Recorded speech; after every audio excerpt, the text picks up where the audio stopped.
మాలిని దేవి multi speciality hospital, Christian పేట, 5వ line, కావలి. Doctor Guttipati Malini దేవి, MBBS, MS, OBGY, కాన్పులు మరియు గర్భకోశ వ్యాధి నిపుణులు. మాలిని దేవి మల్టీ స్పెషాలిటీ హాస్పిటల్ నందు అందించు వైద్య సేవలు: సాధారణ కాన్పులు, సిజేరియన్లు, లాప్రోస్కోపిక్ ద్వారా గర్భసంచికి సంబంధించిన ఆపరేషన్లు, ట్యూబెక్టమీ, పిల్లలు లేకుండా operation, high risk pregnancy, ectopic pregnancy మరియు గర్భసంచి నీటి బుడగలు, గర్భసంచి జారిన ఆపరేషన్లు, రొమ్ముగడ్డలకు చికిత్స, నెలసరి ఇబ్బందులకు చికిత్స, మెనోపాజ్ సమస్యలకు చికిత్స చేయబడును. స్త్రీలకు సంబంధించిన అన్ని సమస్యలకు చికిత్స చేయబడును. పిల్లలు లేని వారికి ప్రత్యేక చికిత్స కలదు.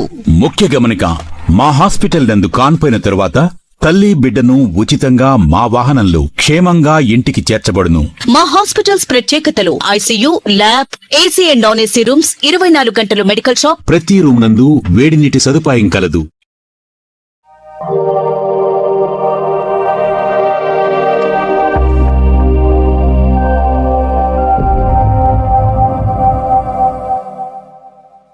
Welcome to CMD news. నా పేరు కామాక్షి. ముందుగా నేటి వార్తా విశేషాలు.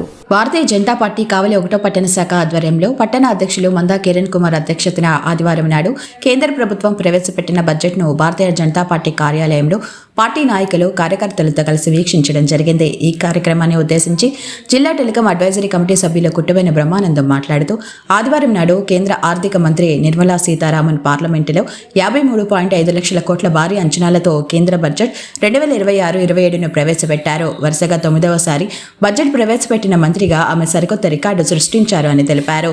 వికసిత భారత్ 2047 లక్ష్యంగా రూపొందించిన ఈ బడ్జెట్లో ఏప్రిల్ 1, 2026 నుంచి కొత్త ఆదాయపు పన్ను చట్టం అమల్లోకి రానుంది. పన్ను నిబంధనలను మరింత సరళతరం చేయడం దీని ప్రధాన ఉద్దేశమని తెలిపారు. ఈ కార్యక్రమంలో ఎస్సీ మోర్చా మాజీ ఉపాధ్యక్షులు పర్సు వెంకటేశ్వర్లు, పట్టణ ఉపాధ్యక్షులు పసుపులేటి సుధాకర్, కార్యదర్శి మట్టా మల్లికార్జున, శ్రేణి కుమార్ జైన్, యువమోర్చా నేతలు పల్లపోతుల సాయికృష్ణ, మేదరబెట్ల మనదీప్, నెల్లూరు సుభాష్, దేవేంద్ర రాకేష్ మరియు కార్యకర్తలు తదితరులు పాల్గొన్నారు.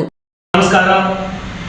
ఈరోజు భారతీయ జనతా పార్టీ కావలి పట్టణ శాఖ అధ్యక్షుడు మందా కిరణ్ కుమార్ గారి ఆధ్వర్యంలో పార్టీ కార్యాలయం నందు 2026-2027 కేంద్ర బడ్జెట్ని ప్రవేశపెట్టిన రోజు ఆదివారం. ముఖ్యంగా ఈరోజు బడ్జెట్ని ప్రవేశపెడితే ప్రజలందరూ కూడా ఈ యొక్క కేంద్ర ప్రభుత్వం 2026-27 ఆర్థిక బడ్జెట్ని ప్రవేశపెట్టబోతుంది, ఎలా ఉంటుందో అని చెప్పి పేద, బడుగు, మధ్యతరగతి వర్గాలు కూడా ఎదురు చూస్తున్న సందర్భంలో మన యొక్క ఆర్థిక శాఖ మంత్రులు శ్రీమతి నిర్మలా సీతారామన్ గారు 9వసారి కేంద్ర బడ్జెట్ని ప్రవేశపెట్టడం జరిగింది.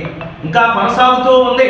అయితే ఈరోజు ఈ యొక్క బడ్జెట్లో పేద, మధ్యతరగతి, ఉన్నత వర్గాలకు కూడా, పారిశ్రామికవేత్తలకు కూడా అందరికీ ఆమోదమైన బడ్జెట్ని ఈరోజు ప్రవేశపెట్టడం జరిగింది. భారతదేశం వికసిత భారత్ వైపు ఎలా ముందుకు పోతుందో, ప్రపంచ దేశాలలో ఆర్థిక వ్యవస్థ 3వ స్థానానికి భారత్ వచ్చింది.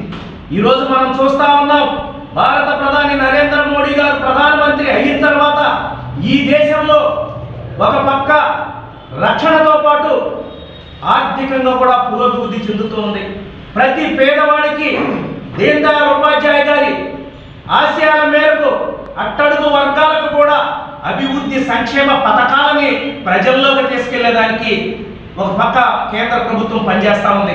అయితే ఈరోజు నిర్మలా సీతారామన్ గారు ప్రవేశపెట్టిన బడ్జెట్లో ముఖ్యంగా రైల్వేని అభివృద్ధి చేసేదానికి, అలాగనే వందే భారత్ ట్రైన్స్ భారతదేశం నలుమూలలా కూడా నూతన రైల్వే లైన్స్ కానీ, అలాగనే జల మార్గాన్ని డెవలప్మెంట్ చేసేదానికి ప్రయత్నం జరుగుతూ ఉంది. ఒక పక్క ఇన్కమ్ ట్యాక్స్లో సవరణలు చేసి మార్పులు తీసుకొచ్చేదానికి ప్రయత్నం చేస్తూ ఉంది. విద్యా వ్యవస్థలో పెను మార్పులు తీసుకొచ్చి విద్యా వ్యవస్థలకి పరిశ్రమలకి కనెక్టివిటీ తీసుకొచ్చేదానికి ప్రయత్నం చేస్తూ ఉంది. అనేక సామాన్యులకి అందుబాటులో ఉండేదానికి వస్తువుల మీద కానీ, అలాగే ఎలక్ట్రానిక్స్ మీద కానీ అనేక రకాల తక్కువ ధరకి ప్రజలకు అందరికీ అందుబాటులో ఉండే నిత్యావసర వస్తువులను కూడా తక్కువగా తీసుకొచ్చేదానికి, ప్రజలకు అందుబాటులోకి వచ్చేదానికి ప్రయత్నం చేస్తుంది. అలాగనే రైతులకు ఎరువుల కోసం, అలాగనే ప్రధానమంత్రి కిసాన్ అన్న యోజన పథకాన్ని పెంచేదాని కోసం, అలాగనే గృహ నిర్మాణాన్ని అభివృద్ధి జాతీయ రహదారులను అభివృద్ధి చేసేదానికోసం, అలాగనే ఎయిర్ కనెక్టివిటీని డెవలప్మెంట్ చేసేదానికోసం, ప్రపంచ దేశాలలో అగ్రస్థానానికి తీసుకెళ్లి ఆర్థికాభివృద్ధిని, ఆర్థిక వ్యవస్థని మార్పు తీసుకొచ్చేదానికోసం ఈరోజు నిర్మలా సీతారామన్ గారు ప్రవేశపెట్టడం జరిగింది. కాబట్టి ఈ సందర్భంగా ప్రజలందరూ కూడా సుభిక్షితంగా ఉండాలని, ఈ యొక్క అభివృద్ధి ఫలాలు అందరికీ అందాలనే ఉద్దేశంతో తీసుకొచ్చిన కేంద్ర బడ్జెట్ 9వ బడ్జెట్ ప్రజలు ఆశించిన దానికన్నా కూడా చాలా చక్కటి బడ్జెట్ ప్రవేశపెట్టిన ఆర్థిక శాఖ మంత్రివర్యులు శ్రీమతి నిర్మలా సీతారామన్ గారికి, భారత ప్రధాని నరేంద్ర మోడీ గారికి భారతీయ జనతా పార్టీ తరఫున మేము అందరం కూడా శుభాకాంక్షలు తెలియజేస్తున్నాం. ప్రజలకు కూడా శుభాకాంక్షలు తెలియజేస్తున్నాం. ధన్యవాదాలకి, మహిళలకి, అలాగే మధ్యతరగతి పేదవారికి అందరికీ కూడా అనుకూలంగా బడ్జెట్ ఇది. దీంట్లో ముఖ్యంగా వాళ్ళు ప్రకటించిన జిఎస్టీ రాయితీలన్నీ కూడా సంస్కరణలను అమలు చేసే విధంగా, అలాగే టెక్స్టైల్ రంగానికి చేయూతనిచ్చారు. అలాగే ఆదాయ పన్ను చట్టంలో కూడా అనేక రకములైన సరళీకరణలు చేసి అందరికీ కూడా అనుకూలంగా ఏర్పరిచే విధంగా చట్టాన్ని సవరిస్తున్నారు. ఈ విధంగా దేశ అభివృద్ధికి, అలాగే అంతర్జాతీయంగా కూడా మన అభివృద్ధికి తోడుగా నిలిచేటట్టుగా బడ్జెట్ వ్యూహాత్మకంగా మన ఆర్థిక మంత్రి నిర్మలా సీతారామన్ గారు ప్రకటించారు.